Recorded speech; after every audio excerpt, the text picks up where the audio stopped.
বন্ধুরা, একবার আর্জেন্টিনা এবং চিলির মধ্যে একটি ফুটবল ম্যাচ চলছিল।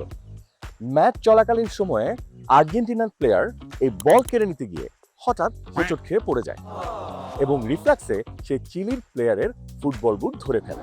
এই ফটো দ্রুত ইন্টারনেটে ভাইরাল হয়ে যায় আর নাইকি এখানে একটি দারুণ মার্কেটিং অপরচুনিটি দেখতে পায়। যদি ছবিটা একটু ভালো করে লক্ষ্য করেন তাহলে দেখবেন আর্জেন্টিনার প্লেয়ার যেন ইচ্ছা করেই চিলির প্লেয়ারের ফুটবল বুট ছিনিয়ে নেওয়ার চেষ্টা করছে। নাইকি এই ইমেজটিকে ক্রপ করে এবং নিচে লিখে দেয়, everyone wants a pair, get yours at Nike. এই পোস্ট স্বাভাবিকভাবেই ভাইরাল হয়ে যায়। বন্ধুরা, মার্কেটিং এর ভাষায় একে বলা হয় মুভমেন্ট মার্কেটিং, যেখানে একটি ভাইরাল ট্রেন্ডকে কাজে লাগিয়ে টার্গেটেড অডিয়েন্সের কাছে কোম্পানি তার মেসেজটাকে খুব সুন্দরভাবে পৌঁছে দেওয়ার চেষ্টা করে।